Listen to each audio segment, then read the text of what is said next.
So if you are scaling, here's how to increase your inbound leads. I'm going to go into what a high converting content strategy looks like, and I'm also going to give you the 9 types of content that I personally use right now to lead up to my conversion content to make that sale and get that inbound. You think you are creating high converting content to scale your business, but I want to challenge you on that, because most content creators and most business owners and influencers still miss some of the key types of content which can really help you build your personal brand, increase your prices, and also scale your business to a way bigger revenue level. So I want to show you the difference between conversion content and high converting content strategy. So conversion content is a type of content that is produced with the objective to actually sell something. Typically they have low engagement, but they do bring about inbound leads. A high converting content strategy is a full ecosystem. So it's lots of types of content working together that lead up to your conversion content. And this is one of the mistakes that I see people make. They go in with this post and hope strategy. They try and lead up to a piece of conversion content, but it kind of falls flat. So they don't get a lot of inbound leads. However, if you have a high converting content strategy, which is more strategic because it's a strategy where everything works together and it all leads up to the conversion content,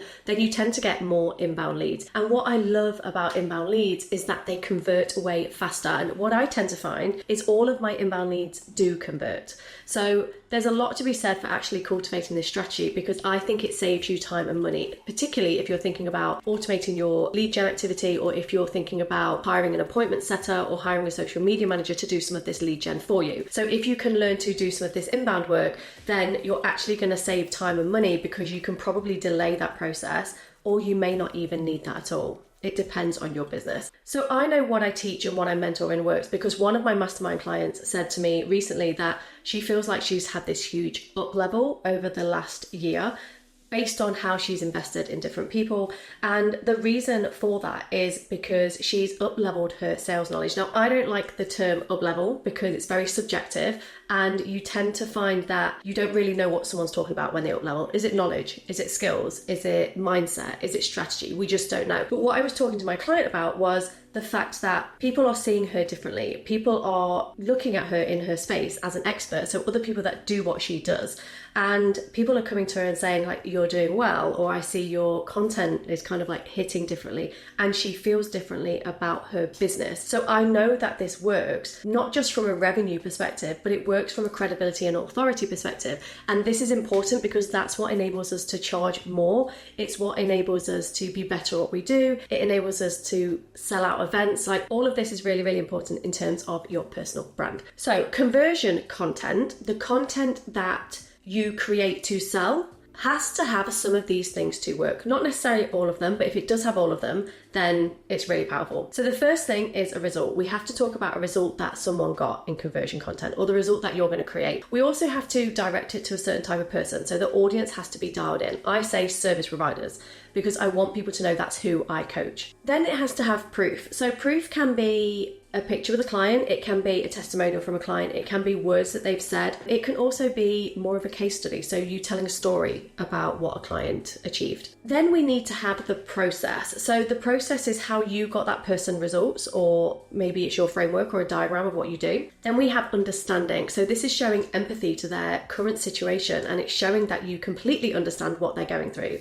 Then there is the invite and the offer. So if you pair an invite to DM you, or to join your program, or to download something, then it always works better if you have some kind of offer after it. So something that you're pushing, because people get FOMO and they also want a discount, they want savings, they want to get the latest thing, they want to get the bundle. So if you pair all of these things together and then whack them with an offer and an invite at the end, you tend to get really high converting conversion content. However, you don't have to have all of those things. I've had really high conversion content without some of those things at play. So let me show you what they look like. So firstly, we've got this video testimonial. It's high proof, it's got a result, it's got an invite, it's got understanding. There's no process, but this got me inbound leads straight away. So really good.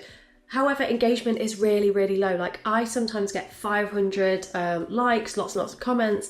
I've even got a post with over 1,000 likes on it. This one has got really, really low engagement, but people were watching and people actually messaged me. Here's another one. So exactly the same, video testimonial, high proof, result, invite. There's understanding in there from the client. The proof is really good because she's actually talking about the process like in the previous video. However, I had a piece of content, conversion content, that actually outperformed both of my video testimonials and got higher engagement, and this is it. So this is a picture of me with that same client. I show the process. The proof is there because she's happy to be in the photo and she's featured, and I think I even tagged her, and the result is there. And after this, a lot of people DM'd me, and this piece of content took me like 2 minutes to create. We were sat in the gym together, and this was better than the video testimonial. So you need to have a test of what works. And obviously sometimes it's difficult to get a picture just with you and a client hanging out. Now, you can get away with having no proof. So look at this one. I got 2 inbound leads off the back of this one straight away because of understanding, an invite and an offer. It also got really great engagement, which I liked, and it was just a picture of me. And the reason this worked was because I was showing high understanding. I was giving an analogy of like being in a twilight zone, and maybe they're experiencing that now where they're getting loads of growth and lots of things are happening, but you're not getting the sale. Maybe you can relate to this. You get all this business activity and people think you're doing really well and they're talking to you about your business, and yet nothing happens. Like, you're not bringing the money in. And I was talking about the fact that a lot of clients get to that place, and I tell them to get to that place before the sale hits. Like, we have to get there first. So this did really well from an engagement perspective.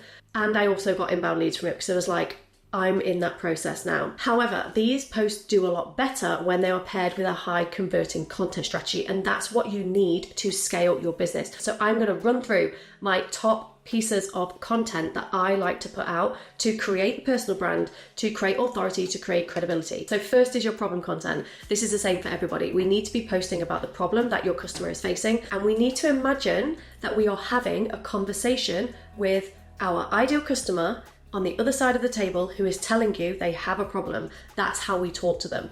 And we either help them and empathize with their problem, or we go into solution content and we either allude to how we can help them, or we give them some ideas of how they might be able to solve their problem. Like me saying, you just need a high converting content strategy. That's how you're going to scale your business. Of course, there are 5 other areas that I would need to teach you to help you scale your business. However, if your main problem is that you want to get inbound leads, then that's what I'm going to present to you. And I'm going to give you the rest later because I know that you need it. Then we've got empower content. So this is more than education. This is where you actually empower your audience to be able to do something.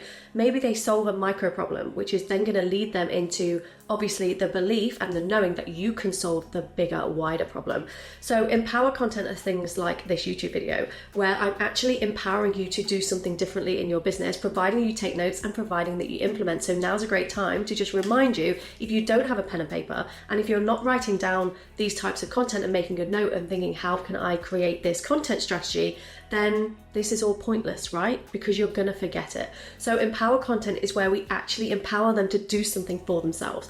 And people love that. It's generous and it's great. Then we've got credibility content. This shows that you're credible and it creates you as an authority in your space. This can be your credentials. That's like me saying, I've got 2 master's degrees in marketing and global business management. However, you might not care about that. So I might say, I created a 6-figure business in under 12 months with 2 offers.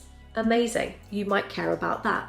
Some people might not care about that. They might be like, well, no, I don't like that, because they might have a perception that I'm a business coach and I don't have any business knowledge, so I'm just a marketer. People get really upset about that. So I might say, actually, this is my 3rd business. We actually have 2 businesses in the household. Last month we had 3 businesses and we closed 1. So they can see that I've had a product business, I've had a local business, I've had a service business now, I've got the masters in marketing. I've also worked in global people strategy, so I understand teams, I understand motivation, team performance. I can help you manage your team as you grow. So all of this is building this picture. So we have to have credibility content. And you do that through your stories. Then we have reliability content, which is different. So reliability content is showing reliability in your product and in your ability to get results. So this is frameworks, it's diagrams, it's client results and social proof. It might be a customer journey that you take them through, or the steps that you take them through. But what we want to do is we want to show how we get results, why we do it, and also the results that come out the other end. That's your reliability content. But we also have this opinion content. Now, people are divided on opinion content because it can be a little bit painful and it will get you trolled. I have been trolled quite a lot for my very low-key opinions. They're not even important. They're not even like a big deal when people get upset about them. So I talk about being a mum. I talk about not liking people ghosting me. I talk about the load that comes with building a business, and that people think you're rich if you're building a high revenue business when actually you're paying yourself hardly anything because your costs are usually so high. So I talk about things like that, and it really gets people riled up. Opinion content can be really, really polarized, and you're standing up and you're standing for something. The unfortunate thing is everyone will have an opinion back. It's great for growth on social media, but you have to have a little bit of resilience with it. Oh, and the great thing about opinion content is that it creates this like gel with your client, because they are likely to come to you because they like your values too, which is awesome. Then we've got inspirational content. This is your point B content. This is where you show your lifestyle. You show that this client was here and now they're here, or you show that you were there. I didn't believe I could build a big business, and here I am on the beach taking millions of pounds. Like, we see this all the time. Show people how you live, show people why you're inspirational, show people what you've overcome. Really, really important for your personal brand. Then we've got objection content, which you need to be using from the very start of your journey. This is where we break down the reasons that people might not want to work with you, might not want to buy from you. We want to shift their mindset, and we want to help them overcome their fears or concerns so that they are more likely to buy. We want to help them with that, and it's a service to do that, because people really get stuck in the fear. So there's many more types of content that I teach, but these content types help you to create a better personal brand. And then when you hit them with the conversion content at the end, they've seen everything they need to see. They know how you get results. They think that you're credible. They like you. They have confidence in you. They respect you. They know your story. They're bought in, and you're relatable. Now, if you want to know the biggest thing that's blocking you from scaling your business right now, then I want you to use my diagnostic tool. That's going to help you to understand the 6 areas that you need to scale your business, and it's going to score you against each of them, as well as give you tips on how to build on those areas so you can grow your revenue without the overwhelm, by the way. Now, don't forget, there is a full playlist right here of how to scale your business, based on lots of different ideas, like how to scale using Instagram, how to scale using LinkedIn, how to scale using email, how to create a lead magnet. So check that out if you are really looking to grow